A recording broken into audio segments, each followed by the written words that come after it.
بالله من الشيطان الرجيم بسم الله الرحمن الرحيم الحمد لله رب العالمين بارئ الخلائق أجمعين الحمد لأهله والصلاة على أهله الصلاة والسلام على سيد الأنبياء والمرسلين العبد المؤيد الرسولنا المسدد المصطفى الأمجد الحبيب الأحمد النبي الأمي المكي المدني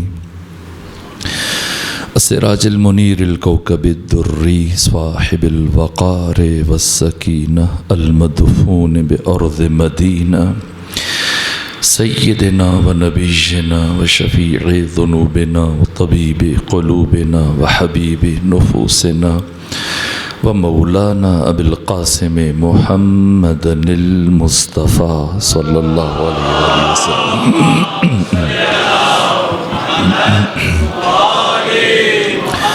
وأهل بيته الأطيبين الأطهرين الأنجبين المأسومين المظلومين ورحمة الله على أحبابهم وأصحابهم وشيرتهم ومحبيهم ومواليهم أجمعين ولعنة الله على أعدائهم ومنكري فضائلهم وغاصبي حقوقهم من جوم عداوتهم إلى الآن ومن الآن إلى قيام يوم الدين وبعد يوم الدين أما بعد فقد قال حق سبحانه في القرآن بسم الله الرحمن الرحيم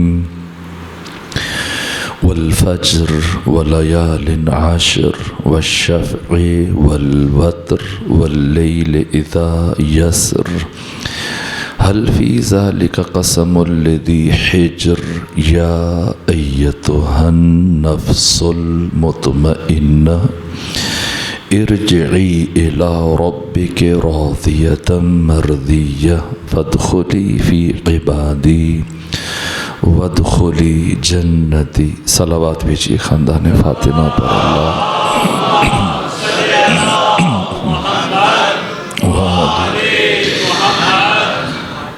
دامن وقت میں گنجائش بہت محدود ہے اور وقت بہت زیادہ گزر چکا اور مجھے خود اچھا نہیں لگے گا کہ بچوں کے لیے اور بزرگان کے لیے رات کے اس حصے میں طولانی گفتگو کی جائے. میں کوشش کروں گا کہ میں اپنی گزارشات کو سمیٹ لوں، مختصر بیان کروں، لیکن چند ایک چیزیں جو ناگزیر ہیں چاہوں گا کہ تتمے اور تکملے کے طور پہ کم سے کم کچھ حصہ بیان ہو سکے. میرے عزیزو، فجر کے مفہوم میں اور معنی کو بیان کرتے ہوئے میں نے آپ کی خدمت میں یہ عرض کیا کہ امام حسین علیہ السلام یزید ابن معاویہ کی بیعت نہ کر کے بھی خود کو بچا سکتے تھے، اپنے عیال کو بھی بچا سکتے تھے، اپنے بچوں کو، اصحاب کو، بیٹوں کو، بھتیجوں کو بچا سکتے تھے. جیسا آپ کو مشورہ دیا گیا تھا ایسا ہی اگر قبیلہ بنی طے کے پہاڑوں میں چلے جاتے ممکن نہیں تھا. جغرافیائی حوالے سے جن افراد نے، مستشرقین نے کربلا کا مطالعہ کیا، اگر سید الشہداء اس پہاڑی علاقے میں پناہ گزین ہو جاتے، جگہ بدل دیتے، ممکن نہیں تھا کہ یزید اب تک دسترس حاصل کر سکتا. درحال کہ قبیلہ بنی طے خود بنو امیہ کے باغیوں میں سے تھا، وہ کبھی ان کے ساتھ بنو امیہ مقابلہ نہیں کر پائے. خود عبداللہ بن زبیر نے بھی تو یزید کی بیعت نہیں کی تھی. راتوں رات مدینہ سے مکہ پہنچا اور وہاں پہ خود کو مخفی رکھا، وہاں پہ زندگی گزاری اور اتنا خود کو مضبوط کر لیا کہ بعد میں تھوڑے عرصے میں پورے حجاز پر قبضہ کر لیا. عبداللہ بن زبیر نے مکہ، مدینہ، طائف، بصرہ، کوفہ، عراق، ایران، مصر، اطراف کے تمام ملکوں میں، تمام شہروں میں، تمام آبادیوں میں عبداللہ بن زبیر نے قبضہ کر لیا. بنو امیہ کا اقتدار سمٹ کر شام تک محدود رہ گیا۔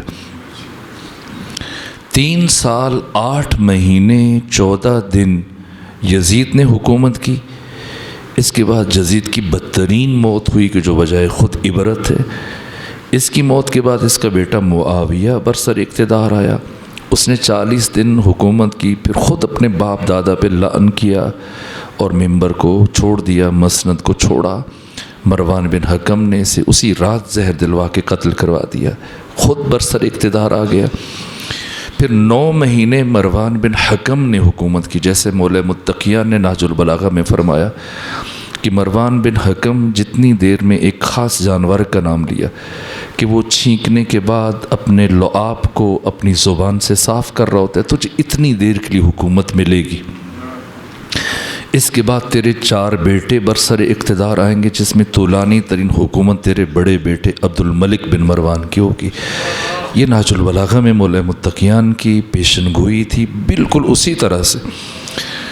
اس کے بعد پھر عبد الملک بن مروان کو اس کی بیوی نے قتل کیا اپنی باقی کنیزوں کے ساتھ مل کر۔ اس کے بعد عبد الملک بن مروان کی حکومت آئی۔ اس سارے بیچ میں آپ دیکھ لیں 11.5 سال عبداللہ بن زبیر کی اس پورے خطے پر یزید اور مروانیوں کے زیادہ علاقہ اس کے پاس تھا، وہ حکومت نہیں چھین سکے۔ یزید نے کتنے حملے کیے، مکہ پر حملہ کیا، مدینہ پر حملہ کیا، خانہ کعبہ کو جلا ڈالا، پھر مسجد نبوی میں گھوڑے باندھے، سب کچھ کیا لیکن حکومت نہیں لے سکا۔ اس کے بعد پھر مروان بن حکم حملے کرتا رہا، عبد الملک بن مروان 11.5 سال لگے۔ 11.5 سال کے بعد ان کو کامیابی ملی اور عبد الملک بن مروان نے عبداللہ بن زبیر کو قتل کیا اور پھر دوبارہ سے بنو امیہ کی پوری اسلامی دنیا پر حکومت قائم ہوئی۔ اس نے بھی یزید کی بیعت نہیں کی تھی، اور بیعت نہ کر کے اس کی وہ سماجی حیثیت نہیں تھی، اس کی معاشرتی حیثیت نہیں تھی جو آقا حسین ابن علی کی عزت تھی پوری اسلامی دنیا میں۔ اگر وہ مدینہ میں رک جاتے، اگر وہ مکہ میں رک جاتے تو صورتحال الگ ہوتی۔ تو سوال یہ کہ امام حسین نے قیام کیوں فرمایا؟ اپنی ذات کے لیے ہرگز قیام نہیں کیا، بیعت نہ کر کے خود کو بچا سکتے تھے۔ امام حسین کے قیام کا فلسفہ صرف عزت انسانی ہے، غیرت بشر ہے۔ قیامت تک آنے والے انسانوں کے لیے حسین ابن علی نے اپنی قربانی پیش کی ہے۔ اس لیے کوئی بھی انسان امام حسین علیہ السلام کا احسان نہیں اتار سکتا۔ اس لیے کہا جاتا ہے کہ حسین محسن اسلام بھی ہیں، محسن انسانیت بھی ہیں، شہید اسلام بھی ہیں، شہید انسانیت بھی ہیں۔ انسانی اور اخلاقی قدروں کی بقا کے لیے حسین نے اپنی جان کا نذرانہ پیش کیا۔ اور یہ کیسے ممکن ہو سکا؟ امام حسین طاقت کا طاقت کے ساتھ مقابلہ کر کے قطعی طور پر یہ مقصد حاصل نہیں کر سکتے تھے، اور ایسے ممکن تھا اگر مدینے کو مستقر قرار دیتے، مکہ کو مستقر قرار دیتے، آپ کے لیے آسان تھا۔ زہیر ابن کین نے امام حسین کو مشورہ دیا کہ ہور کے ساتھ صرف 1000 افراد ہیں، یہ مناسب ترین وقت ہے کہ آپ ہور کے لشکر کے ساتھ مقابلہ کریں اور ہم آگے بڑھ جاتے ہیں۔ ابھی تک کوئی نہیں آیا، صرف 1000 افراد۔ 8 محرم سے فوجوں نے آنا شروع کیا،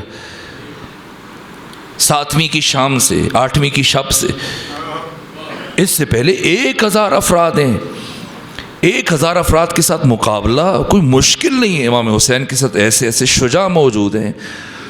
خود امام حسین کی اپنی جنگ کے 12 کلومیٹر دور مقام ذوالقفل تک دشمن کے لشکر کو دھکیلتے ہوئے لے کے چلے گئے۔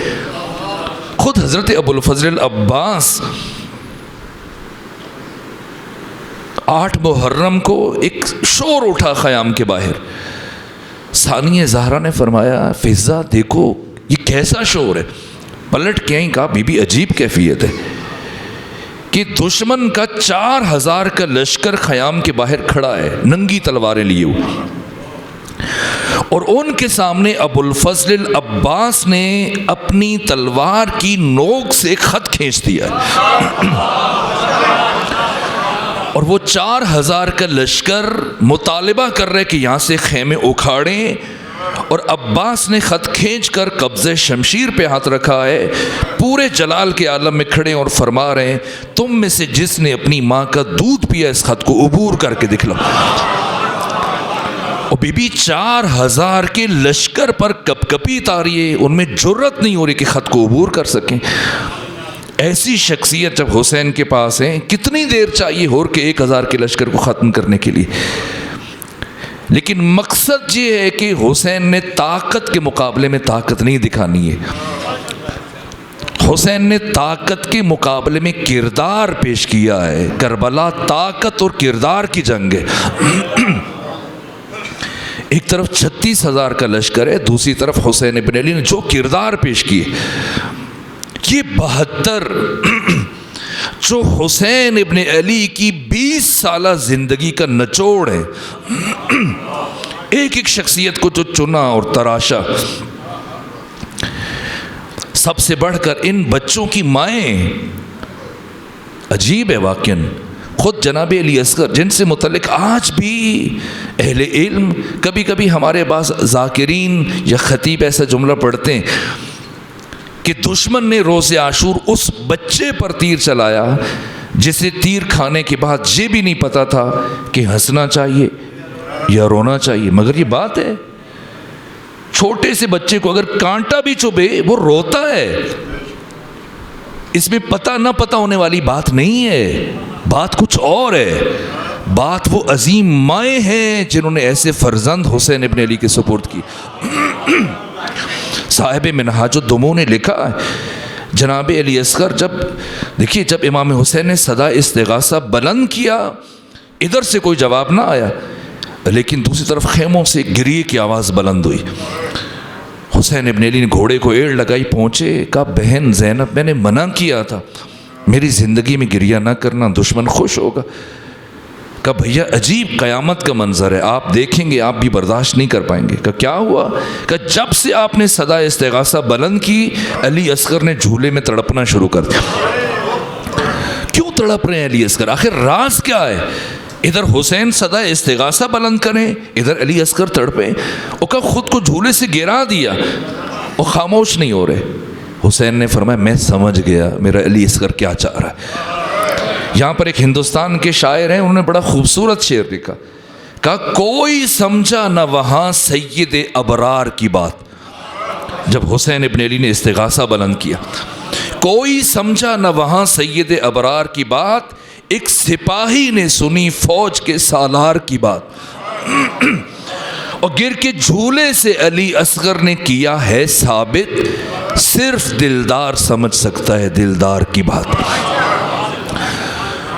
یہ ام رباب آگے بڑھی، کچھ دیر کے لیے علی اصغر میرے سپرد کریں، اور پھر جو عجیب وصیتیں کی جنہیں صاحب منہاج الدموع نے لکھا۔ پہلی بات کیا کی؟ کہا علی اصغر میں نے سن رکھا کہ آج کے دن آپ کو تیر لگے گا، اور جب تیر لگے گا آپ کو تکلیف ہوگی، اے علی اصغر ہو سکے تو تیر کھا کے رونا نہیں، مسکرا دینا۔ یہ وصیتیں ہیں جناب ام رباب کی، اس لیے کہ آپ کے بابا حسین صبح سے لاشیں اٹھا اٹھا کر تھک چکے ہیں، اگر آپ نے گریہ کیا آپ کے بابا کے دل کو تکلیف پہنچے گی۔ اور اس طرح سے باقی وصیتیں جناب علی اصغر، یہ کربلا کے کم ترین سب سے کم سن سپاہی ہیں، یہ 72 واقعاً ان کے اوصاف، ان کے کمالات ممکن نہیں کہ میں ان کا احصاء کر سکوں اس مختصر گفتگو میں، اور اللہ نے قرآن میں ان 72 کی عظمت کو جا بجا بیان کیا۔ خود سورہ مبارکہ صف کی یہ تاریخی آیت، ان اللہ یحب الذین یقاتلون فی سبیلہ صفا کأنہم بنیان مرصوص، جس میں اللہ فرما رہا ہے کہ اللہ دوست رکھتا ہے ان مجاہدین کو کہ جو اس کی راہ میں یوں جم کر جنگ کرتے ہیں کہ جیسے سیسا پلائی ہوئی دیوار۔ مفسرین نے لکھا کہ اس آیت میں اللہ، یہ بات اہم ہے بچوں کے لیے، جوانوں کے لیے، اللہ اس آیت میں افراد کی شجاعت کو بیان نہیں کر رہا، بلکہ اللہ اس آیت میں ایک لشکر، فوج اور سپاہ کی شجاعت کو بیان کر رہا ہے، جس لشکر کی تمام اکائیوں نے کندھے سے کندھا ملا کر اور شانے سے شانہ ملا کر باطل اور طاغوت کا مقابلہ کیا، اور اس لشکر کے ایک سپاہی نے بھی معمولی کمزوری کا مظاہرہ نہیں کیا۔ وقت نہیں ہے کہ میں ان لشکروں کو بیان کروں۔ اس آیت میں اللہ افراد کی شجاعت کو بیان نہیں کر رہا، لشکر کو بیان کر رہا ہے، جس کے ایک سپاہی نے بھی کمزوری نہیں دکھائی۔ کون ہے وہ لشکر؟ اگر آپ تاریخ کی کتابوں کو چھوڑ کر صرف قرآن نے جو لشکر بیان کیے، سب سے پہلے جناب طالوت کا لشکر۔ حضرت طالوت نے اپنے اتنے عظیم الشان لشکر کو جب لے کے چلے تو کیا کہا؟ ان اللہ مبتلیکم بالنہر، اے میرے لشکر والو، اللہ تمہاری شجاعت کا امتحان لے گا ایک نہر کے ذریعے سے۔ فمن شرب منہ فلیس منی، اس نہر سے جو شخص پانی پی لے گا وہ میرا سپاہی نہیں ہے۔ ہاں اتنی اجازت میں دیتا ہوں، الا من غرف غرفۃ بیدہ، اگر کوئی چلو برابر پانی پی لے اس میں کوئی حرج نہیں۔ لیکن قرآن کیا فرماتے ہیں؟ فشربوا منہ الا قلیلا منہم، وہ جتنے سپاہی تھے سب کے سب پانی پر ٹوٹ پڑے سوائے چند کے۔ اس کا مطلب ایسا کمزور لشکر اتنی بڑی عظیم آیت کا مصداق نہیں بن سکتا۔ اور یاد رکھیں، اگر ہم اس آیت کا مصداق تلاش نہ کر سکیں تو قیامت تک کے لیے قرآن کی حرمت، قرآن کی صداقت اور قرآن کی حقانیت زیر سوال چلی جائے گی، کہ قرآن ایسی گزاف باتیں کرتا ہے، خیالی باتیں جن کا عالم حقیقت میں کوئی مصداق نہیں ہے۔ یہ طالوت کا لشکر، اس کے بعد جناب موسیٰ کا لشکر، فرعونیوں کی جب ظلم سے نجات دلائی، بنی اسرائیل کو نکالا ان کے ظلم سے، دریائے نیل عبور کرایا، اور راستہ بنا کر جب سب صحیح و سالم آ گئے، دریائے نیل اتنا بڑا معجزہ دیکھا، 12 راستے بنائے اور سامنے فلسطین تھا۔ فلسطین کی طرف اشارہ کیا موسیٰ نے اور کہا یا قوم ادخلوا الارض المقدسۃ التی کتب اللہ لکم، اے میرے سپاہیوں، اے بنی اسرائیل، یہ سامنے جو شہر ہے فلسطین، یہ تمہاری موعودہ سرزمین ہے، تم اس میں داخل ہو جاؤ اور کسی بات کی پرواہ نہ کرو۔ تو انہوں نے کیا جواب دیا بنی اسرائیل نے؟ اتنا بڑا معجزہ دیکھنے کے باوجود کہا انا فیہا قوم جبارین، موسیٰ آپ جس بستی اور شہر میں داخل ہونے کے لیے ہمیں حکم دے رہے ہیں، یہاں بڑے مضبوط اور قوی ہیکل اور قوی الجثہ لوگ رہتے ہیں۔ وَإِنَّا لَنَدْخُلَ أَبَدًا مَا دَامُوا فِيهَا، جب تک یہ فلسطینی یہاں پر بیٹھے ہوں ہم میں تو جرت نہیں ہے کہ ہم اس میں داخل ہو سکیں۔ اے موسیٰ، اگر آپ کو جہاد کا اتنا شوق ہے، فَاذْهَبْ أَنْتَ وَرَبُّكَ فَقَاتِلَا إِنَّا هَاهُنَا قَاعِدُونَ، خود چلے جاؤ، اپنے اللہ کو لے کے چلے جاؤ، دونوں جا کر وہاں پر لڑ لو، ہم تو یہاں سے ہلنے والے نہیں ہیں۔ کیا یہ کمزور لشکر اس آیت کا مصداق بن سکتا ہے؟ جناب عیسیٰ کے 11 حواری کہ وقت آخر سب نے عیسیٰ کا ساتھ چھوڑا، اور انہی میں سے ایک وہ تھا جس نے اس جگہ کا پتہ بتایا جہاں جناب عیسیٰ روپوش تھے۔ اس کا مطلب انبیاء میں سے کوئی ایک لشکر اس قابل نہیں ہے۔ اب پیغمبر کا دور شروع ہوا، اسلام کی سب سے پہلی جنگ بدر ہے۔ جنگ بدر میں کچھ شجاعوں نے شجاعت کے عظیم کارنامے دکھائے۔ ادھر سے معاویہ کا نانا عتبہ بن ربیعہ، پھر اس کے نانا کا بھائی شیبہ بن ربیعہ، پھر اس کا ماموں ولید بن عتبہ، 3 افراد آئے۔ ادھر سے ابو عبیدہ، جناب حمزہ پیغمبر کے چچا اور علی گئے، اور تینوں کو مولا متقیان نے مارا ہے، اور بعد میں پھر حنظلہ جو امیر شام کا بھائی تھا اسے بھی قتل کیا۔ 35 افراد کو علی نے مارا ہے، اور باقی 35 کو سارے مسلمانوں نے مل کر مارا، ان میں بھی علی کی شمولیت ہے۔ یہ ابھی پچھلے عرصے میں جب 2 سال مسلسل یہ شور رہا، ابھی بھی مسئلہ حل نہیں ہوا، یہ نصاب کا مسئلہ۔ وہ مریم چغتائی جو وزارت تعلیم سے وابستہ ہیں، تو ہمارے علماء کرام جو اس میں شامل تھے، میں مسلسل اس میرے علم میں تھا، جو کچھ ہوا ساری چیزیں بغور دیکھ رہا تھا۔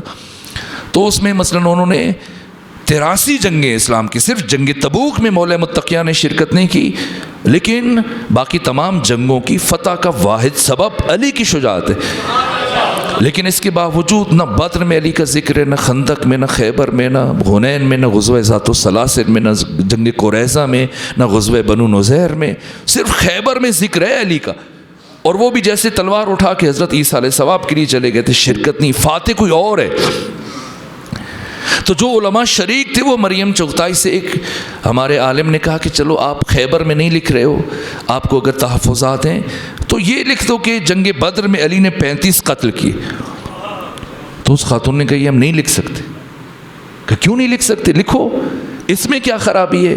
کیا ساری تاریخوں میں جب سب متفق ہیں، کسی ایک نے اختلاف نہیں کیا کہ 35 کو علی نے مارا اور باقی 35 میں بھی علی کی شمولیت تھی، تو کیا حرج ہے؟ اس نے کہا اگر ہم یہ لکھ دیں تو ہمارے بچے، ان کے ذہن میں سوال پیدا ہوگا کہ اگر 35 کو علی نے مارا تو باقی لوگ وہاں پر کیا کر رہے تھے؟ خوب یہ تمہارا مسئلہ ہے۔ جنگ بدر کی شجاعت، چند شجاعوں نے کارنامے دکھائے، لیکن قرآن مجید چند بہادروں کی تعریف نہیں کر رہا، پورے لشکر کی شجاعت کو بیان کر۔ درحال کہ جنگ بدر کے بارے میں قرآن فرما رہا ہے کہ یجادلونک فی الحق بعدما تبین کانما یساقون الی الموت وهم ینظرون، کہ جنگ بدر میں امر حق کے ظاہر ہو جانے کے باوجود ایک بڑا گروہ ایسا تھا جو آپ کے ساتھ راستے میں جھگڑتا ہوا چل رہا تھا، کانہم یساقون الی الموت، گویا انہیں زبردستی موت کی طرف دھکیلا جا رہے، پیغمبر کے ساتھ لڑ رہے تھے۔ اس کا مطلب یہ کمزور لوگ اس عظیم آیت کا مصداق نہیں بن سکتے۔ اس کے بعد جنگ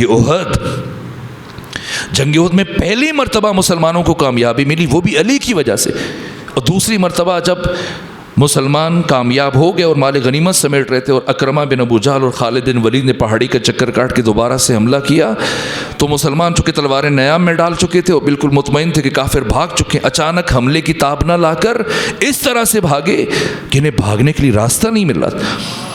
قرآن فرما رہا ہے استسعدون ولا تلون علی احد والرسول یدعوکم فی اخراکم، کہ جنگ احد میں مسلمانوں تم پہاڑ کے اوپر چلے جا رہے تھے اور رسول پیچھے پیچھے تمہیں آوازیں دے رہے تھے، مگر تم رسول کی آواز پر لبیک نہیں کہہ رہے تھے۔ یہاں تک کہ مولانا شبلی نعمانی نے لکھا ہے کہ جب خالد نے پہاڑی کا چکر کاٹ کے حملہ کیا، مسلمان بھاگ گئے تو میدان جنگ میں یا نبی نظر آ رہے تھے یا علی نظر آ رہے تھے، اور صرف علی ابن ابی طالب۔ جیسے شاہ عبدالعزیز دہلوی نے لکھا جنگ احد میں جب سب چھوڑ کے بھاگ گئے اور صرف علی رہ گئے، تو شاہ عبدالعزیز دہلوی خاندان ولی اللہ جنہوں نے بر صغیر میں اہل تسنن کی بنیاد رکھی اور تعارف پیش کیا، انہوں نے لکھا کہ پیغمبر نے کہا یا علی مرا از این جماعت نگہدار، حق نصرت را بجا آورد کہ وقت نصرت است، اے علی کافروں کی اس جماعت سے مجھے بچا، آج کے دن اپنی مدد کا حق ادا کر دے کہ آج کے دن تیری مدد کی ضرورت ہے۔ تین جملے شاہ عبدالعزیز دہلوی نے لکھے، یا علی مرا حسین جماعت نگہدار، حق کی نصرت را بجا آورد کہ وقت نصرت است۔ آج بہت سارے اینکر پرسن بیٹھ کے سوشل میڈیا پہ نام نہاد روشن فکر دین شناس، یا علی مدد کہنا شرک ہے، یا علی مدد کہنا بدعت ہے۔ تین جملے کہے شاہ عبدالعزیز دہلوی نے، اے علی کافروں کی اس جماعت سے مجھے بچا اور آج کے دن اپنی مدد کا حق ادا کر دے کہ آج کے دن تیری مدد کی ضرورت ہے۔ اگر ہم ان تین جملوں کو خلاصہ کریں تو پیغمبر نے یہی کہا، یا علی مدد، یا علی مدد کہنا بدعت نہیں ہے، امام الانبیاء محمد مصطفیٰ کی سنت ہے، اور ہم عبادت سمجھ کے سلام کے ساتھ اس ذکر کو اپنی زبان سے ادا کرتے ہیں۔ کون بچا علی کے علاوہ جس نے ختمی مرتبت کی یوں نصرت کی کہ دیوانہ وار مسلسل ختمی مرتبت کے گرد طواف کر رہے ہیں علی ابن ابی طالب، اکیلے علی، اور برابر چاروں طرف سے دشمن حملہ آور ہو کہ آج پیغمبر اکیلے مل گئے میدان جنگ میں۔ پہلے تو سینکڑوں ہزاروں صحابہ ہوتے تھے، آج پیغمبر کا قلعہ کما کرو، لیکن علی جس طرف سے وار آتا ہے آگے بڑھ کے اس وار کو روکتے ہیں، مقابلہ کر، سر سے لے کے پاؤں تک علی زخمی ہے، برابر دفاع کر رہے ہیں، اور مسلسل علی کی تلوار ان ہزاروں تلواروں کے ساتھ ٹکرائے جا رہی ہے۔ بلاخر لوہے کی تلوار ہے، کب تک ٹکرائے گی؟ تمام مورخین نے لکھا کہ جب جنگ پورے عروج پر تھی تو علی ابن ابی طالب کی تلوار ٹوٹ گئی۔ دنیا کا بڑے سے بڑا شجاع، بڑے سے بڑا بہادر، بڑے سے بڑا جرنیل، اگر اس کا اسلحہ خراب ہو جائے اور این جب لڑائی پورے عروج پر ہے، اس کی کلاشنکوف، اس کی بندوق خراب ہو جائے، کیا کرے گا؟ ہمت ختم ہو جائے گی، خود کو دشمن کے حوالے کر دے گا، سرنڈر ہو جائے گا۔ لیکن علی ابن ابی طالب نے اقبال کی زبان میں قیامت تک آنے والے انسانوں کو بتایا کہ کافر ہو تو شمشیر پہ کرتا ہے بھروسہ، مومن ہو تو بے تیغ بھی لڑتا ہے سپاہی۔ تلوار ٹوٹ چکی ہے، تلوار ٹوٹ چکی ہے، لیکن ہمت جوان ہے۔ علی ابن ابی طالب نے اس ٹوٹی ہوئی تلوار کے ساتھ بعض دشمنوں کو اپنے مکوں سے، بعضوں کو اپنی ٹھوکروں سے، بعضوں کو اپنے گھوڑے کی ٹاپوں سے، بعضوں کی اس ٹوٹی ہوئی تلوار کے ساتھ اس عجیب انداز میں مقابلہ کرنا شروع کیا کہ چشم فلک نے نہ اس سے پہلے ایسی بے مثال اور بے نظیر شجاعت دیکھی، نہ اس کے بعد، یہاں تک کہ جب علی لڑ رہے ہیں، پروردگار عالم نے دیکھا کہ ادھر میرا اکیلا شیر اور وہ بھی نہتہ، اور برابر میں دشمنوں کا ہزاروں کا لشکر اور پوری طرح اسلحہ جنگ سے لیس، تو ایسے عالم میں پروردگار نے آسمان سے ایک تلوار اتاری۔ وَأَنزَلْنَا الْحَدِيدَ فِيهِ بَأْسٌ شَدِيدٌ وَمَنَافِعُ لِلنَّاسِ وَلِيَعْلَمَ اللَّهُ مَن يَنصُرُهُ، اور اللہ جانتا ہے وہ اکیلا مددگار کون ہے جو نصرت کرتا ہے اس کے دین کی، وَرُسُلَهُ، اور اس کے سارے رسولوں کی۔ جیسی تلوار آئی، امنگیں اور بڑھی، ولولے اور بڑھے، جذبے اور بڑھے، اور ذوالفقار کے آتی علی ابن ابی طالب نے ایسے تابڑ توڑ، ہمت شکن، حوصلہ شکن حملے شروع کیے کہ ہزاروں دشمن علی کے آگے آگے بھاگ کھڑے ہوئے۔ یہ پہلی جنگ ہے اور واحد جنگ ہے جس میں علی ابن ابی طالب نے دشمن کا تعاقب کیا اور آگے بڑھ بڑھ کے انہیں قتل کرنا شروع کیا۔ آسمان کے ملائک، آسمان کے فرشتے اور آسمان کے قدسی جو آسمان کی کھڑکیاں کھول کر علی کی شجاعت کے مناظر دیکھ رہے تھے، اب ان کا بھی پیمانے صبر لبریز ہو گیا۔ اللہ سے اجازت مانگی اور جب اجازت مل گئی، اب جبریل آگے آگے اور باقی سارے فرشتے پیچھے پیچھے۔ ابھی یہ فرشتے زمین پر نہ پہنچے تھے کہ آسمان اور زمین کی درمیانی فضاؤں میں یہ ترانے گونج اٹھے، یا علی لا فتح الا علی ولا سیفہ الا ذوالفقار۔ اے علی، آسمان کے فرشتے بھی یہ مان گئے کہ اس کائنات میں اگر کوئی تلوار ہے تو صرف ذوالفقار ہے، اور اگر کوئی بہادر ہے تو صرف علی ہے۔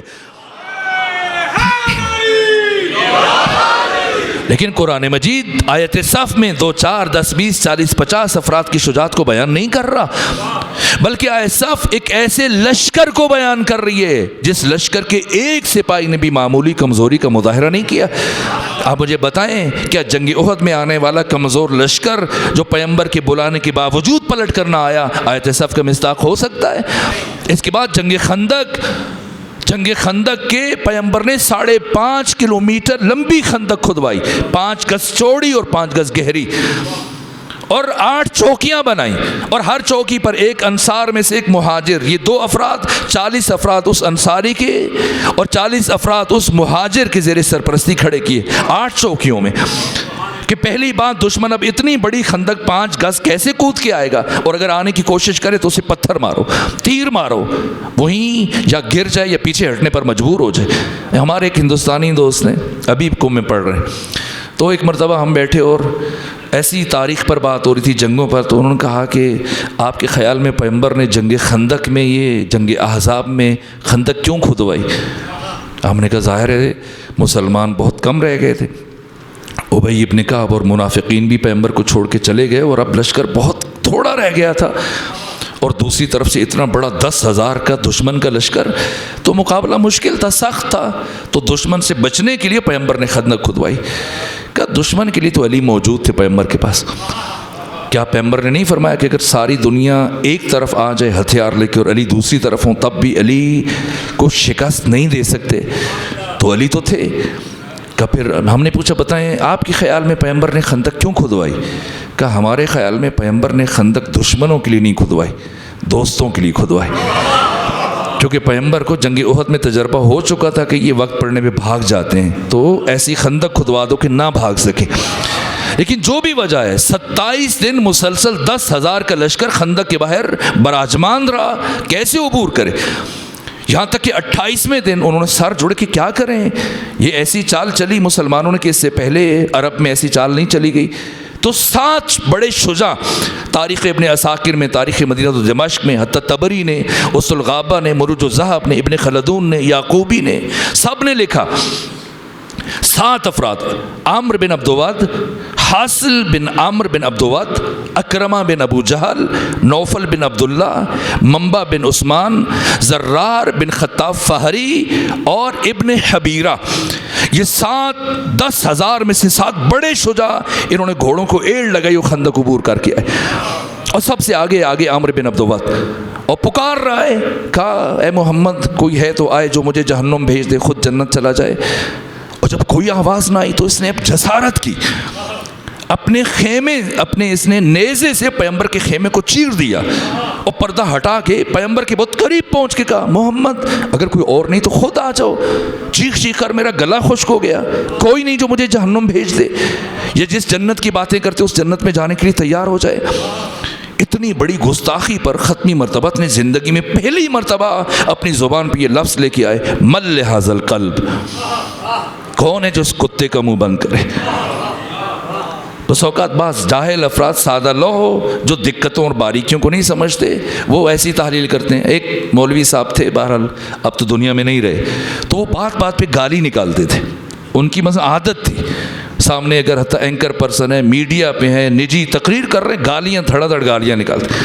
تو اینکر پرسن نے ان سے پوچھا کہ بھائی آپ بات پہ گالی کیوں نکالتے، کسی کو کیا کہہ رہے ہیں، کسی کو کیا کہہ رہے ہیں. نئی گالیاں گھڑتے تھے. تو کہا کہ جب قرآن میں اللہ نے گالیاں نکالی ہیں اور رسول اللہ نے گالیاں نکالی ہیں، کہا رسول نے کہاں گالی نکالی؟ کہا کہ آپ پیغمبر نے جنگ احزاب میں عامر بن عبدود کو نہیں کہا کہ مل لہذا القلب؟ اگر پیغمبر کتا کہہ سکتے ہیں تو ہم کیوں نہیں کہہ سکتے؟ یعنی عذر گناہ بدتر از گناہ. سر سے پہلے یہ سمجھنا چاہیے کہ گالی کہتے کسے.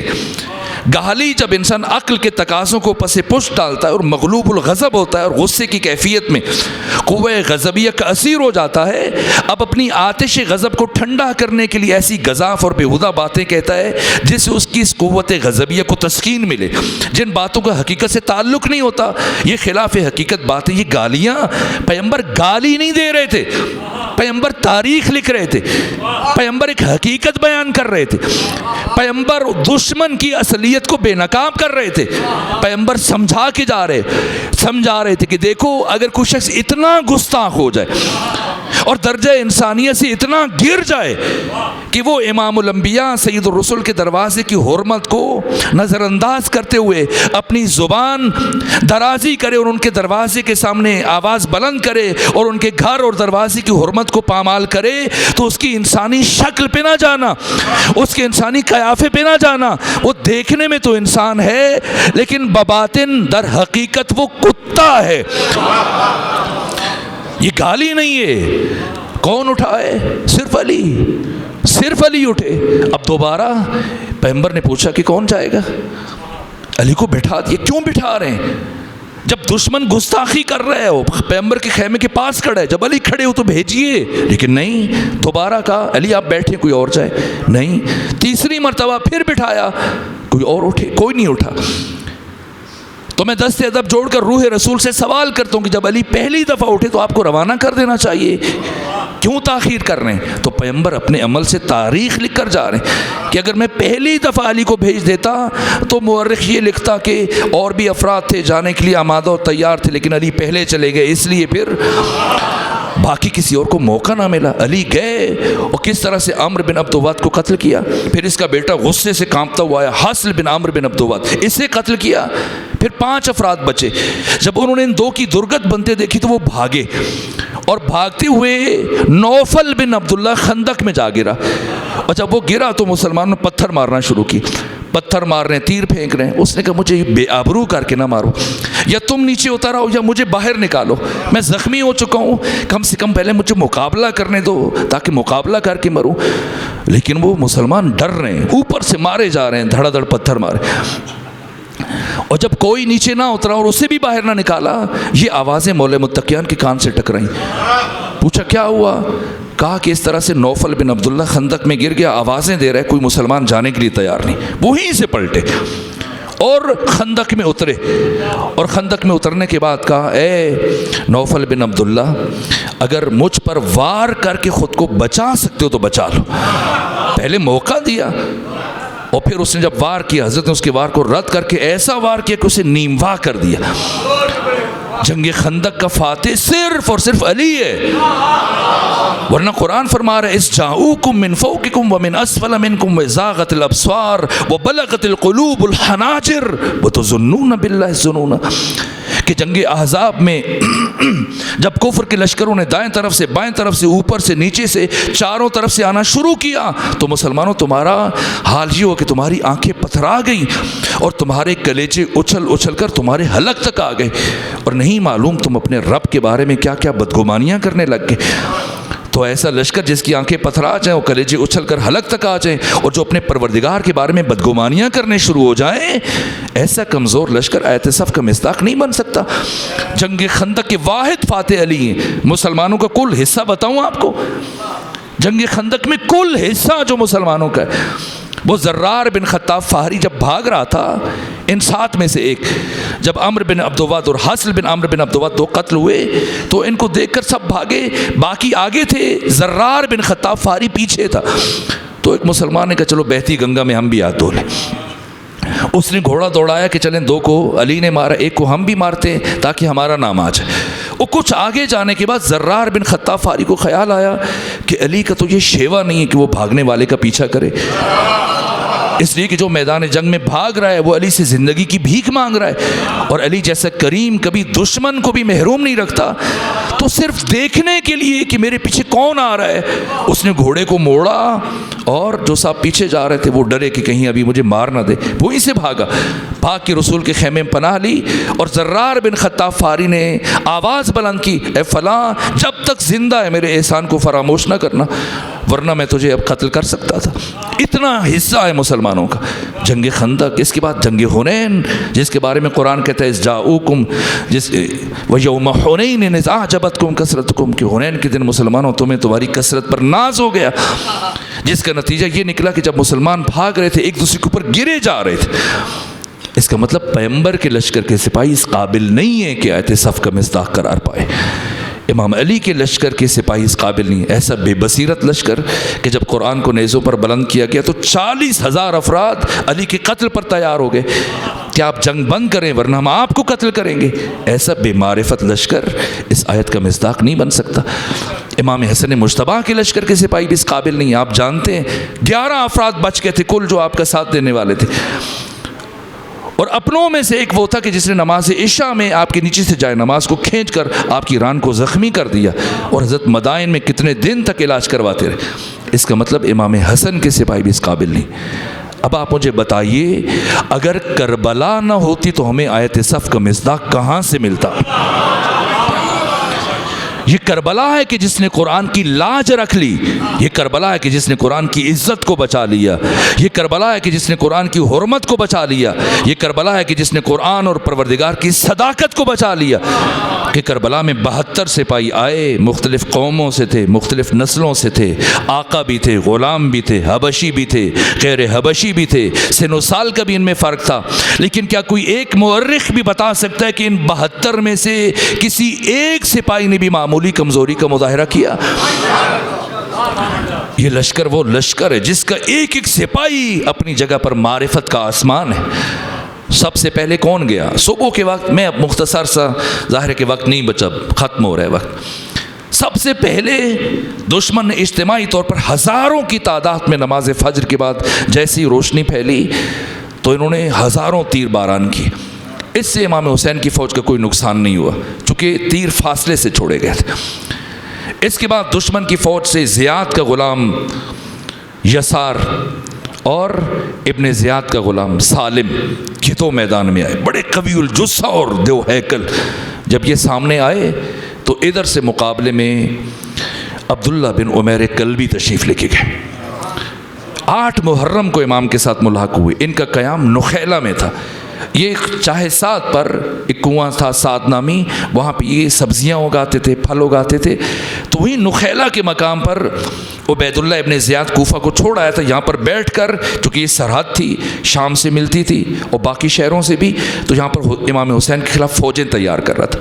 کسی کو 1000 کا دستہ دے رہا ہے، کسی کو 2000 کا دستہ دے رہا ہے. تو جب اس کی نگاہ پڑی، اس نے پوچھا یہ کس کے لیے اتنی فوج اکٹھی کر رہے ہو؟ کہا کہ فرزند رسول حسین ابن علی کے قتل کے لیے، مقابلے کے لیے جا رہے. تو عبداللہ بن عمیر کلبی کہتے ہیں کہ میرے دل میں ایک حسرت تھی کہ میں کبھی مشرقین کے خلاف جہاد کروں، اور جب میں نے سنا کہ حسین کے قتل کے لیے تیار ہو رہے ہیں، میں نے کہا اس سے اچھا موقع کہاں ملے گا کہ فرزند فاطمہ کی نصرت میں. بیوی سے کہا، ام وہب سے کہا اجازت دو، میں جانا چاہ رہا ہوں. کہ کہاں جانا چاہتے ہو؟ کہا کہ میں نصرت حسین کے لیے جانا چاہتا ہوں. کہ کیا مجھے محروم رکھو گے؟ کہ جا پاؤ گی؟ کہ میں چاہتی ہوں میں بھی تمہارے ساتھ جام شہادت نوش کروں. ام وہب بھی گئیں. 8 محرم کو دونوں میاں بیوی پہنچے، اور روز عاشور سب سے پہلے امام حسین کی فوج سے انہوں نے آقا کے قدموں پر ہاتھ رکھا. حتی شب عاشور عجیب کیفیت تھی. شب عاشور ثانی زہرا اپنے بھائی حسین کے ساتھ خیام کے باہر ذرا فکر مند تھی. دیکھا ایک خیمے میں جناب ابو الفضل عباس نے ہاشمی جوانوں کو جمع کر رکھا ہے، اور دوسرے خیموں میں حبیب ابن مظاہر نے انصار کو اکٹھا کر رکھا ہے. جناب عباس اپنے خطاب میں فرما رہے تھے کہ یہ سب مہمان ہیں، ہم میزبان ہیں. اچھا نہیں لگتا کہ میزبان زندہ رہ جائیں اور مہمانوں کو شہادت کے لیے پیش کر دیا جائے. کل پہلے ہم میدان میں جائیں گے، جب ہم نہ رہے پھر ان کی باری آ جائے. اور حبیب کیا تقریر کر رہے تھے؟ وہ تقریر کر رہے تھے کہ ہم غلام ہیں، یہ ہمارے سردار ہیں. اچھا نہیں لگتا کہ غلام بچ جائیں، سردار پہلے شہید ہو جائیں. کل پہلے ہم جائیں گے، جب ہم نہ رہے جو ہوگا وہ دیکھیں گے خود. لیکن سید الشہداء نے کیا ترتیب بنائی؟ سید الشہداء نے سارے انصار کو پہلے رکھا ہے اور بنو ہاشم کو بعد میں رکھا. اور بنو ہاشم میں بھی عجیب ترتیب بنائی. سب سے پہلے جناب حضرت عقیل کے 2 پوتے، پھر ان کے 2 بیٹے، پھر 5ویں پوتے کو عبداللہ بن ابی سعید بن عقیل، ان 5 شخصیات کو میدان جنگ میں بھیجا. یہ 5 شہید ہوئے. پھر جناب جعفر کے 2 پوتے عبداللہ اور محمد. اس کے بعد امام حسن کے 2 فرزند قاسم بن حسن اور ابو بکر بن حسن. اس کے بعد مولا متقیان کے 7 فرزندان عبداللہ ہیں، جعفر ہیں، اور باقی فرزندان عثمان ہیں، اور جناب عباس کے 3 بھائی، اور پھر جناب عباس کا فرزند محمد 11 سال. عجیب شجاعت دکھائی. میں شاید بنو ہاشم کی کچھ شخصیات کا اجمالی ذکر کروں، لیکن ادھر عبداللہ بن عمیر کلبی گئے تو سالم اور یسار نے، زیاد اور ابن زیاد کے غلاموں نے کہا کہ ہم تمہارے ساتھ مقابلہ نہیں کریں گے. ہمارے مقابلے میں یا بریر بن خزیر حمدانی آئے یا حبیب آئیں، تم ہمارے پائے کے نہیں ہو. ایسا رچ پڑا ہے، ایسا کمال رچ پڑا ہے. اور اس کے بعد دشمن کی آنکھوں میں آنکھیں ڈال کے کہا وہ بڑی بزرگ اور برجستہ شخصیتیں جن کے پاکیزہ نام تم اپنی ناپاک زبانوں سے ادا کر رہے ہو، تم جیسی زانیہ خواتین کی نسلیں اس قابل نہیں کہ وہ تمہارے مقابلے میں آئے. مجھ سے جہاد کرو، پہلے مجھے قتل کرو، اگر مجھے قتل کیا تو وہ بھی آ جائے گے. یہاں پر سالم آگے بڑھا، اس نے حملہ کیا.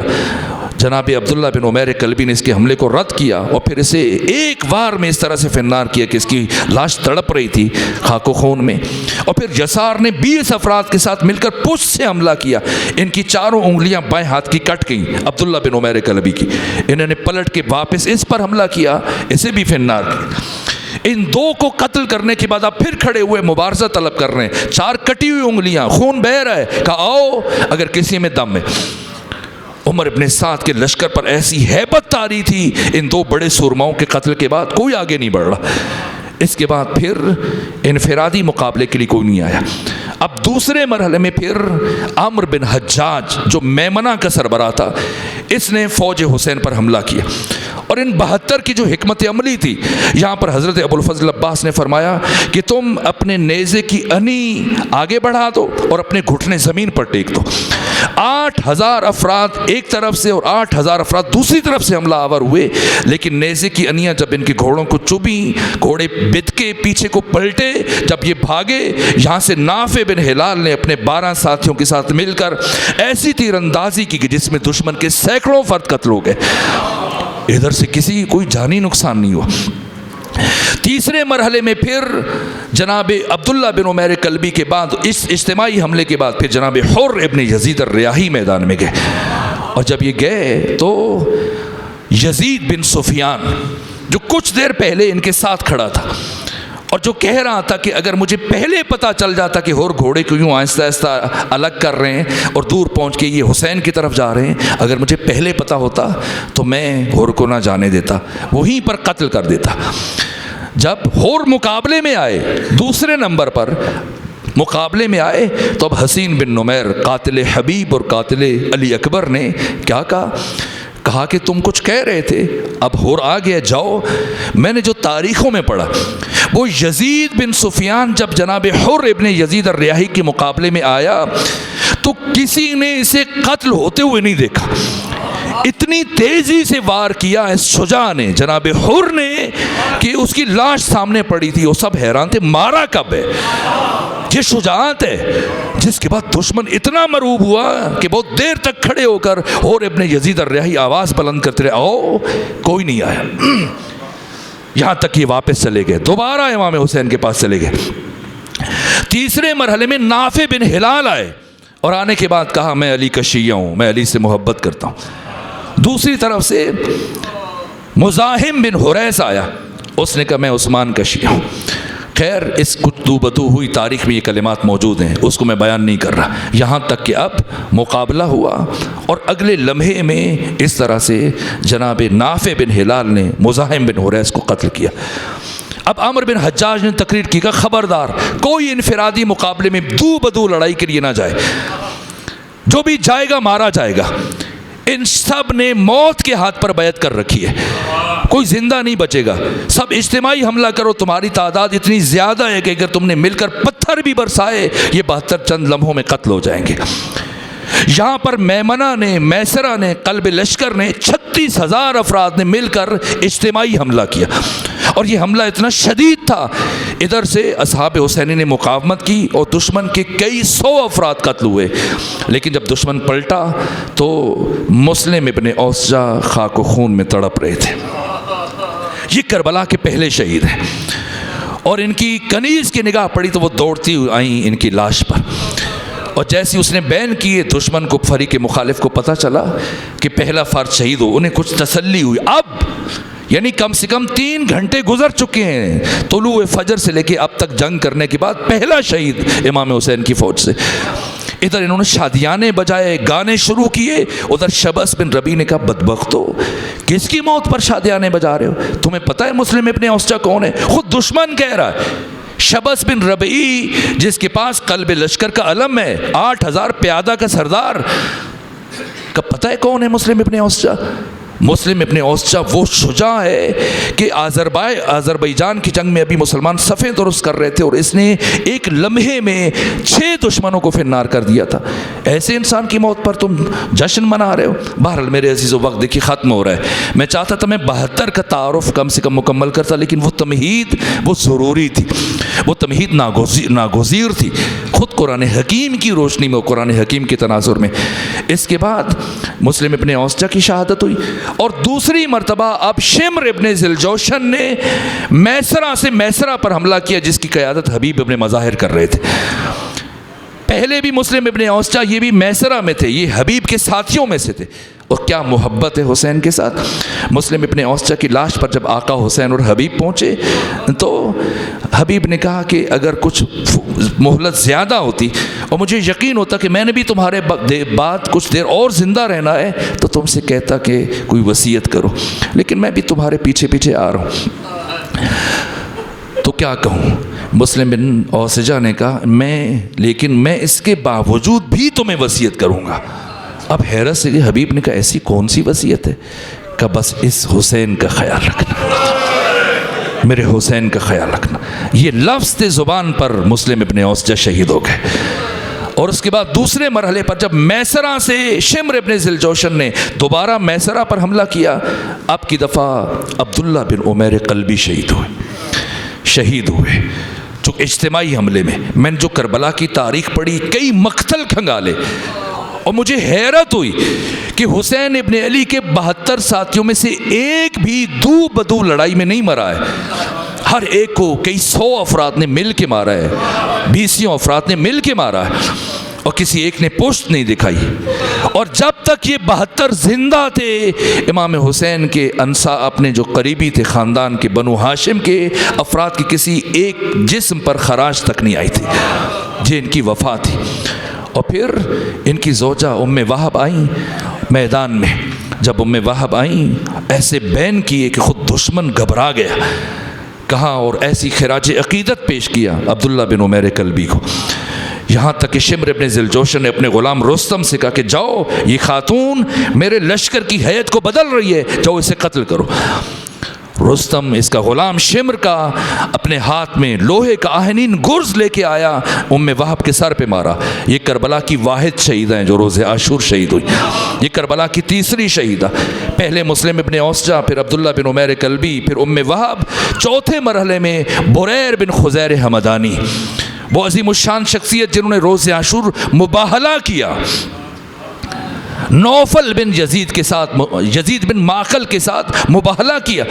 جب یزید بن معقل نے کہا کہ تم نے، خدا نے تمہارے ساتھ اچھا نہیں کیا کہ آج تو اس طرح حسین جیسے ایک بیچارے شخص کے ساتھ کھڑا کچھ دیر میں مرنے والا ہے، کہ میرے اتفاقاً میرے ساتھ اللہ نے بہت اچھا کیا، لیکن تو بہت بدنصیب واقع ہوا۔ اس نے کہا تم جھوٹ بول رہے ہو، درحالی کہ ساری زندگی میں نے کبھی تمہاری زبان سے جھوٹ نہیں سنا تھا۔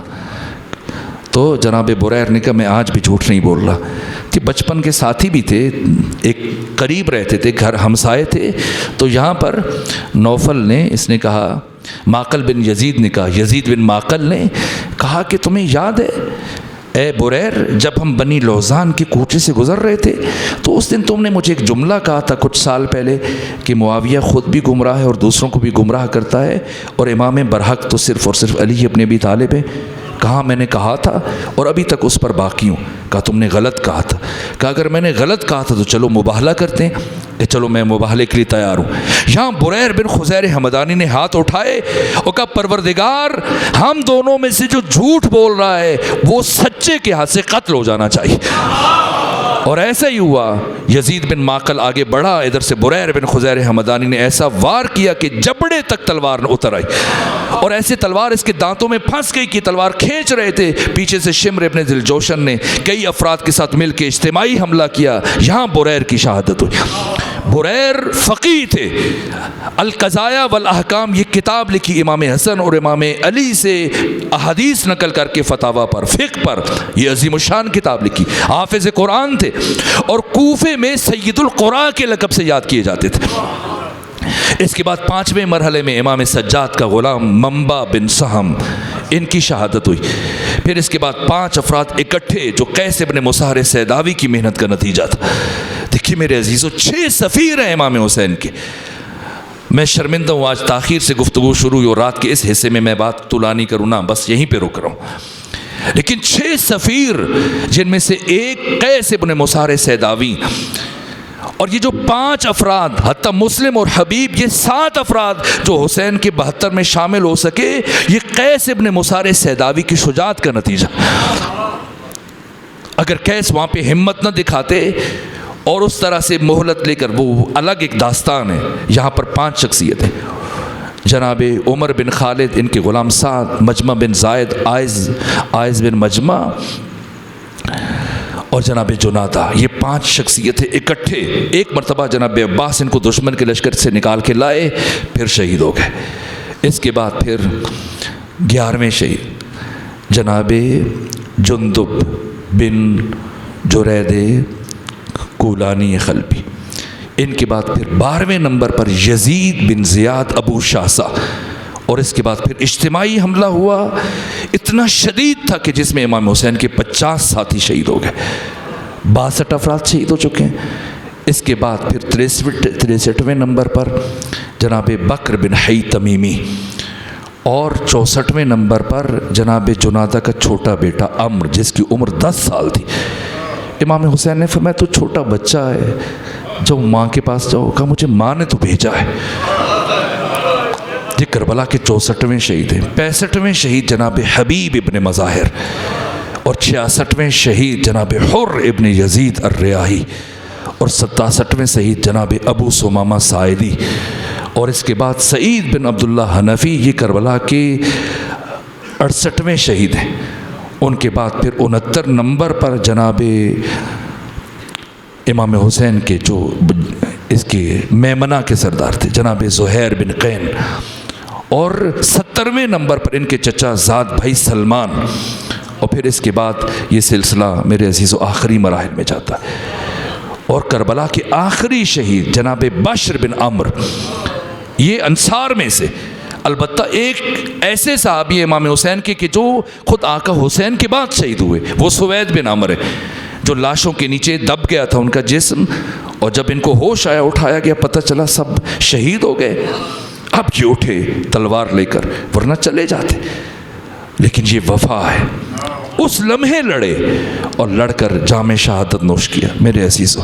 اس کے بعد پھر بنو ہاشم کے جوانوں کی نوبت آئی، پھر فرزند ابو الفضل عباس جناب محمد کی 11 سال عمر ہے، ایک مرتبہ آئے آقا کے پاس، جناب عباس 11 سال کے بچے کو لے کے آئے، کہا کہ اجازت دیجئے میرے بچے کو میدان جنگ میں جانے کی۔ امام حسین نے فرمایا میں کب تک ام البنین کے گھر کو اجڑتے ہوئے دیکھوں؟ عباس آپ کے 3 بھائی پہلے شہید ہو چکے، کہا کہ یہ آخری قربانی میری قبول کر لیجئے تاکہ میں سرخرو ہو جاؤں۔ اور جب روانہ کیا اپنے فرزند کو عجیب وصیت کی، کہا اے محمد تو پہلی مرتبہ میدان جنگ میں جا رہا ہے، اور جب جائے گا دشمن کی طرف سے چاروں طرف سے تیروں کی بارش ہوگی، تلواریں چلیں گی، نیزے چلیں گے، خنجر چلیں گے، پتھر برسیں گے اور زخم لگیں گے، تمہیں تکلیف ہوگی، خبردار بھاگ کے پیچھے نہ آنا، یہ ذہن میں رکھنا تو علی کا پوتا ہے، عباس کا بیٹا ہے۔ ایسی شجاعت کی جنگ کی جسے میں کبھی بیان کروں گا کہ خود جب گرنے لگے زمین پر، خیموں کی طرف رخ نہیں کیا، نجف کی طرف منہ کر کے کہا دادا علی اب میں دنیا سے جانے والا ہوں، اور بابا کو مدد کے لیے بولا۔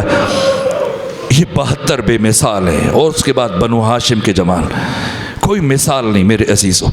اگر ان میں سے ایک فرد بھی کمزوری دکھاتا، امام حسین کی یہ نہضت کبھی بھی آفاقی نہ بن سکتی۔ یہ حسین ہیں جنہوں نے 20 سالوں میں کائنات کے شریف ترین، غیور ترین، شجاع ترین، بامعرفت ترین ایسی شخصیتوں کو جمع کیا جن کی کوئی مثال نہیں ہے، اور یہاں حسین کا کام ختم ہوتا ہے۔ ان 72 کے باوجود جو قربانیاں حسین نے دیں، کربلا حافظہ انسانی سے مٹ جاتی اگر آپ کی بہن زینب بنت علی نہ ہوتی۔ اب یہاں سے زینب کا جہاد شروع ہوا۔ میں شرمندہ ہوں کہ اتنی دیر کے بعد رات کے اس پہر میں آپ کو زحمت دے رہا ہوں، لیکن میرے عزیزو آج کا دن ایسا ہے کہ آج کے دن زحمت دی جا سکتی ہے، کیونکہ آج یکم صفر کا دن ہے، وہ دن جس دن علی کی شیر دل بیٹی شام شہر میں داخل ہو رہی، وہ دن جس دن نے سید سجاد کو خون کے آنسو رلائے۔ یاد ہے 40 ہجری میں مولا متقیان نے وقت آخر 20 رمضان کی رات سب کو وصیتیں کرتے کرتے سب سے آخر میں کسے بلایا تھا؟ اپنی شیر دل بیٹی زینب بنت علی کو۔ اور ضرب کھا کے نہ رونے والے علی نے جب اپنی بیٹی سے باتیں شروع کی، ایسا گریہ شروع کیا کہ آواز رند گئی، علی سے بولا نہیں جا رہا، کچھ افاقہ ہوا، پھر رفتہ رفتہ اپنی بیٹی کے کان میں کچھ جملے کہے۔ یہ علی کی آخری وصیتیں ہیں۔ اور پھر 20 سال گزر گئے، اور برابر 20 سال بنو ہاشم کی خواتین ثانیہ زہرا سے پوچھا کرتی تھیں، اے ثانیہ زہرا بتائیں وقت آخر آپ کے بابا علی نے آپ کے کان میں کیا وصیت کی تھی؟ ثانیہ زہرا نے کبھی کسی کو نہیں بتایا، یہاں تک کہ کربلا آ گئی، پھر کوفہ آیا، شام شروع ہو گئی، یہاں تک کہ یزید کا دربار شروع ہونے والا تھا۔ اس موقع پر ثانیہ زہرا نے بتایا کیا بتایا؟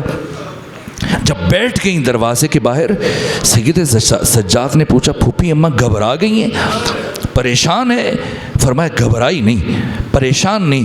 کہا پھوپھی اماں پھر کیوں بیٹھی ہیں؟ کہا سید سجاد 40 ہجری میں جب میرے بابا علی کے سر پر ضرب لگی تھی اور سب سے آخر میں مجھے بلا کر میرے کان میں کچھ وصیتیں کی تھی، پھر 20 سال سب خواتین مجھ سے پوچھتی رہی، میں نے کبھی کسی کو نہیں بتایا، آج زندگی میں پہلی مرتبہ آپ کو بتانے لگی ہوں۔ میرے بابا علی نے مجھ سے کہا تھا اے بیٹی زینب، تجھے ایک دن اپنی زندگی میں یزید جیسے شرابی کے دربار میں ننگے سر جانا پڑے، اور بیٹی زینب جب ایسا وقت آ جائے تو گھبرانا نہیں، پریشان نہیں ہونا، میں علی وعدہ کرتا ہوں میں آؤں گا تجھے اپنے ساتھ لے کے جاؤں گا۔ بیٹا سجاد میں تھکی نہیں، اپنے بابا علی کا انتظار کر رہی، یہاں تک کہ کچھ لمحے گزرے اور ثانیہ زہرا یہ کہہ کر اٹھ کے کھڑی ہوئی، السلام علیک یا امیر المومنین، السلام علیک یا ابتا۔ کتنا مشکل ہے علی کی بیٹی کا شام میں جانا۔ میرے عزیزوں، میں نے روایتوں میں دیکھا ہے 6 برس عمر تھی اس بچی کی، ثانیہ زہرا کی، جب ماں کی شہادت ہوئی، اور غسل و کفن کے بعد مولا متقیہ نے بچوں کو بلایا آ کر اپنی ماں کی زیارت کریں۔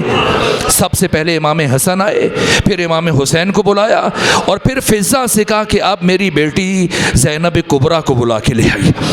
کیا جواب دیا زینب کبریٰ نے؟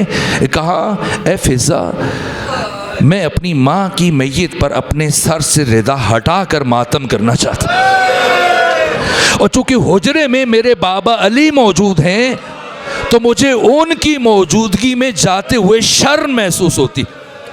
ارے جو 6 سال کی عمر میں اپنے بابا کے سامنے جاتے ہوئے شرم محسوس کر رہی ہے، آج ننگے سر یزید جیسے شرابی کے دربار میں کیسے جائے گی؟ یہ وہ درد ہے جس نے ان 14 کو خون کے آنسو رلوائے۔ میرے عزیزو، یہاں تک کہ آج بی بی شام شہر کے دروازے پر پہنچی، وہ مرحلہ 15 آذانیں سنی، 3 مرتبہ سورج کو طلوع ہوتے ہوئے دیکھا، 3 مرتبہ سورج کو غروب ہوتے ہوئے دیکھا، دربار سج رہے ہیں، بازار سج رہے ہیں، پھر کیسا استقبال کیا گیا 21 دن کی تھکی ہوئی بی بی کا۔ جس گلی سے بی بی گزر رہی تھی پتھروں کی بارش ہو رہی تھی، اور میں نے تاریخ اور مقتل کی کتابوں میں پڑھا ہے بہت ساری شام کی عورتیں اپنے گھروں سے گرم کھولتا ہوا پانی چھتوں پر لے کے گئی تھی، جہاں جہاں سے یہ بیویاں اور بچے گزر رہے تھے یہ گرم کھولتا ہوا پانی ان کے اوپر گرایا جا رہا تھا۔ پتھروں کی بارش میں ایسا مرحلہ بھی آیا کہ علی کی بیٹی کے لیے چلنا دشوار ہو گیا، کوہنیوں کے بل چلنا شروع کیا، لیکن اپنا سفر نہیں روکا۔ کہاں آ کے رکی؟ یزید کے دربار کے دروازے پر۔ جب رکی، سید سجاد نے پوچھا پھوپھی اماں کیوں رکی ہیں؟ کہا اے سید سجاد، میں نے سنا ہے یزید نے اپنے دربار میں یہودیوں کو بلایا ہے، عیسائیوں کو بلایا ہے، غیر مسلموں کو بلایا ہے، جا کے اس سے میرا پیغام پہنچاؤ کہ اب تک ہم نے سارے راستے میں دشمنوں سے چادروں کا مطالبہ نہیں کیا، لیکن کیونکہ تو نے اپنے دربار میں غیر مسلموں کو بلایا ہے، یہودیوں کو بلایا، عیسائیوں کو، تو جتنی دیر تو نے ہمیں اپنے دربار میں کھڑے رکھنا ہے بس اتنی دیر کے لیے ہمیں چادریں دے دو۔ ہم وعدہ کرتے ہیں جیسے ہی تمہارا دربار چھوڑیں گے یہ چادریں واپس کر دیں گے۔ لیکن جب سید سجاد پہنچے یزید کے پاس، پھوپھی کا پیغام پہنچایا، اس شقی نے کیا جواب دیا؟ کہا اے سید سجاد، اپنی پھوپھی کو بتاؤ یزید جی کہہ رہے کہ ایک لمحے کے لیے بھی چادریں نہیں دی جائیں گی۔ ثانیہ زہرا نے جیسے یہ جواب سنا ایک مرتبہ بی بی کے چہرے پر جلال آیا، فرمایا اے ام فروا، ام لیلا، ام رباب، فضہ، سکینہ، سکینہ، ام کلثوم، سب ہاتھ اٹھاؤ، میں یزید کے خلاف بد دعا کروں گی؟ تم سب آمین کہنا۔ ساری بیبیوں نے ہاتھ اٹھائے، ادھر سید سجاد نے ہاتھ، ادھر جناب سیدہ نے ہاتھ اٹھائے۔ سید سجاد آگے بڑھے، تڑپ گئے ایک مرتبہ، کہا پھوپھی اماں میں آپ کو بد دعا سے نہیں روکتا، بد دعا کرنا آپ کا حق ہے، لیکن بد دعا کرنے سے پہلے ایک مرتبہ اپنے بھیا حسین کے کٹے ہوئے سر کی طرف نگاہ اٹھائی۔ اب جب ثانیہ زہرا نے سر اٹھا کر اپنے بھیا حسین کے چہرے کی طرف دیکھا تو آنکھوں سے اشک جاری تھے۔ حسین کی آنکھوں سے آنسو بہ رہے تھے، گویا حسین فرما رہے تھے بہن زینب میری محنت ضائع ہو جائے گی، میری محنت ضائع ہو جائے گی۔ فرمایا بھیا حسین تیری محبت میں تیری بہن یہ مرحلہ بھی عبور کرے گی۔ پروردگار ثانی زہرا کی حجاب کے صدقے میں پروردگار ہماری دعاؤں کو اپنی بارگاہ میں قبول فرما۔ پروردگار جن مومنین نے دامیں درمیں سخن قدمیں ان عظیم الشان مجالس کے انعقاد میں اور استغاثہ حسینی کو لبیک کہتے ہوئے ان مجالس کو برپا کیا، پروردگار ان کی توفیقات خیر میں اضافہ فرما۔ پروردگار جن مومنین نے ان مجالس کے برپا کرنے میں اور حسینیت